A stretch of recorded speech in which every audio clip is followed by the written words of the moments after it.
Eric, what's going on, man? Hey, what's up, man? I'm gonna be quick. My whole thing was, yeah, okay, blow it up, but one of y'all just made a valid point. What's the purpose of blowing it up? We go get all the picks and everything, but at the same time, it'll still be Chris Greer that's doing the picking. So the thing is, the most the realest conversation that needs to be had is when is Stephen Ross going to get tired of Chris Greer? Mm-hmm. Chris Greer's been in Stephen Ross's ear for years, man. So the thing is, it's going to be to the point of when he gets tired of Chris Greer, because that's the whole key to this whole thing, man. We could go out and trade everybody and get draft picks, but as long as he's doing the picking, it's still null and void. So until he has a serious conversation, say, you know what, I'm tired of Chris Greer. Hey, it's still going to be Chris Greer and Mike McDaniels there, straight up. So honestly, we're going to still be in the same situation for a few years, man. Until this man actually look this dude in the eye and say, you know what, dude, you've been lying to me. I'm tired of it. We're still in that same boat, man. That's just being real. And look at it like this. Calais Campbell, your oldest player, is your best player on defense. Yeah. There's a problem, dude. Yeah. There's a problem. He's basically a one-year rental because this is probably his last season. He came just to kind of retire at home here in Miami. But yeah, something's got to change. Right. As we always say, the streets need a body. Something's got to change. But it's not going to happen until he could, like I said, Chris had Stephen Ross is there for years now, Mm-hmm. man, and that's the key piece that's kind of holding everything together. So, hey, man, we could go get 2 picks for Tyreek. You go get a couple of picks for Jalen. You could go get a couple of picks for whoever else. But guess who's doing the picking? Who's in the who's the chef in the kitchen? Yep. Still Chris Greer. So that's until the that change. So that's all I got to say, man. I agree with you. You're going to hit or miss on some. I do understand that. Every GM hits or misses on some, but it's some of the guys that you get. It's kind of the way you build a team. A lot of that's going on. And like I said, someone needs to be blamed. Mike McDaniel's coaching has not been super great, although you see that now the guys are getting a little healthier and you got your quarterback. You look a little bit smarter. He's not been very imaginative this year. Chris Greer seems to be the one that everybody really wants to blame, and can't say he's not the one to blame. If you don't do your job, if you don't do your job very well, you usually get fired. Chris Greer's had some time to do his job well. Yeah, but the other thing with McDaniel is that look at the mistakes that are being made on this team, game in and game out. Don't fault the players. Exactly.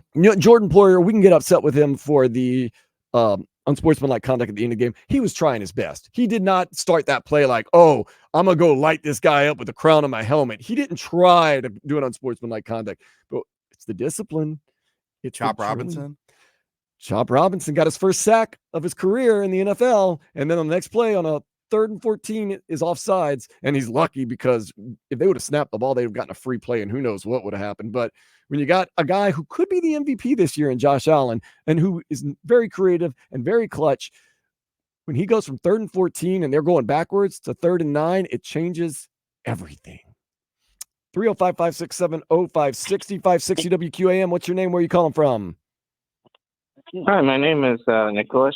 I'm calling from Wisconsin. Oh, what part of Wisconsin, Nicholas?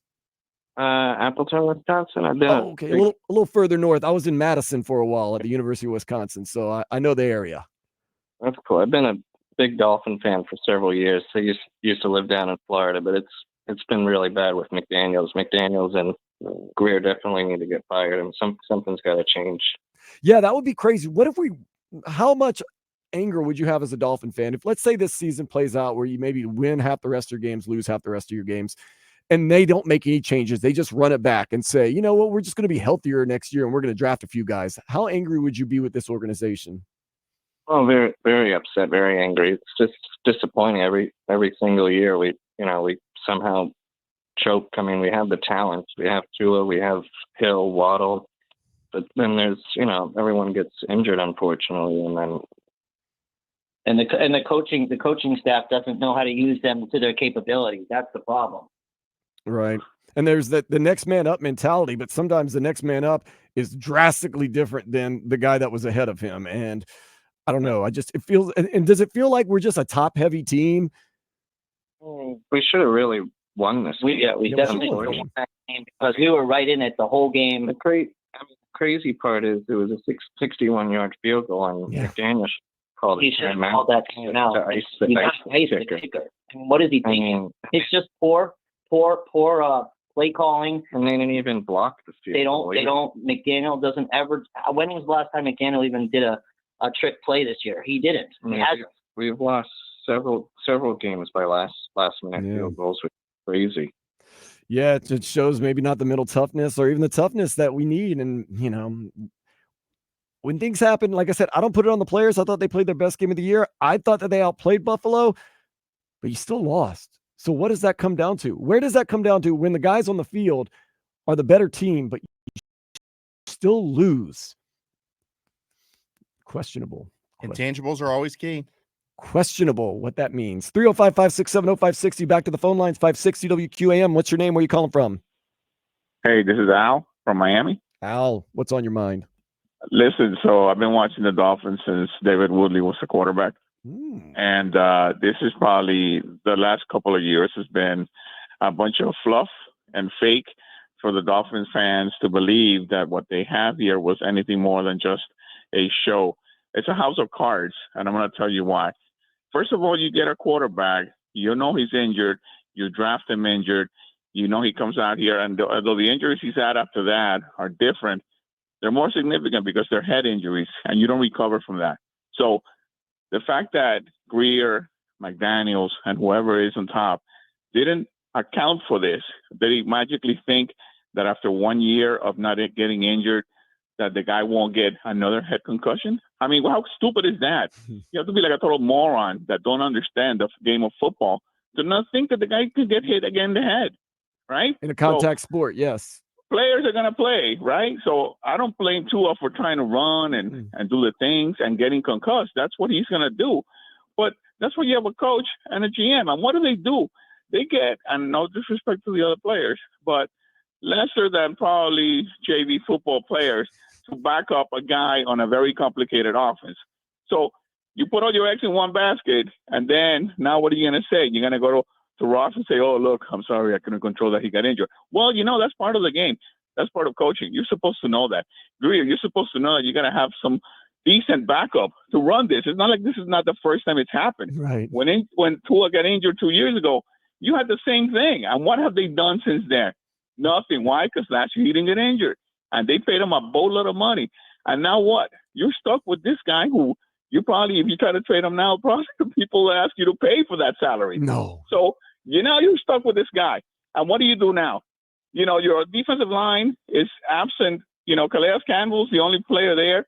There's really no defensive line, right? The linebackers are suspect. The backups, the cornerback and the secondary, you have maybe Jalen Ramsey, and that's about it. You go and pick up the Poyer, a guy who the Bills cut because he couldn't cut it anymore. But somehow you think he's going to come here and be resurrected and be the player that he was 3 years ago? I mean, that's just the roster's flawed from the beginning to the end. So why are you complaining that your team is doing what it's doing? Injuries are part of the game. You should have accounted for that before you put this team out there. So, it's a good thing I play fantasy football, and I really don't have any Dolphin players in my fantasy team. Put Devon Achane on that team. No, that's okay. He's not going to do anything else for the rest of the season, but that's all right. Hey, listen, I know that season gone by the wayside, and hopefully they'll clean house. I don't care if they keep McDaniels. I don't care if they keep – definitely they got to get rid of Greer. Whether they keep McDaniels or not, I don't care. But this team is done. They gotta do something different. We say it all the time. Chris Greer, how does he keep his job? And he keeps his job. That does bring up a good point, though. Tua Tagovailoa, injured foot at Alabama, broken hip at Alabama, 4 times concussed in the NFL. They didn't account for any of that, basically, when they cut Mike White and they told us Skylar Thompson, who, honestly, I was trying to be nice when I said he's unproven. He's proven as being a third-string quarterback. When he played as rookie year, he was pretty bad. And then you go get guys off practice squads like Tim Boyle. How Tim Boyle going to beat you? And Tyler Huntley. Don't account for anything that Tua could possibly get hurt because one season. That right there is the reason why people want Chris Greer and they want to shake up in this organization. And you know what? I'm frustrated right now and upset, but I can see why. And you know what? It sounds almost darn logical that maybe something needs to change, and maybe we start with that. Someone else has to shop for the groceries is the bottom line here. If you look at this roster, it's a flawed roster. Now, mind you, as you knew going into this offseason, you weren't going to be able to re-sign Wilkins. There's just no way that was going to happen. I understand that. Robert Hunt, there's no way you're going to re-sign Andrew Van him. Ginkel, you could have re-signed that Van man. Ginkel, you could have, for the money that you spent on Beckham, you could have used that money for Van Ginkel and had him on the roster. But he wanted to go play for his former coach, and he did. So it happens. But the problem is that you only have a certain amount on this roster with the contracts that you've signed long-term already. So to fill the holes on your roster, that's why you had to sign a Calais Campbell for what you signed him for, which was a great signing. But that's because he wanted to be here. I don't know how much of it was, the team going out there and signing him, to like if it was anywhere else, he probably would have gotten a bigger contract. Thank goodness we went and got Emmanuel Ogbah back after Shaq Barrett apparently saw the writing on the wall and just retired. Yeah, how's that make you feel? Emmanuel Ogbah was decent today, I thought. I'd rather give back $9 million than play for you. Than play for you guys. I don't like driving across the state. My family's in Tampa Bay.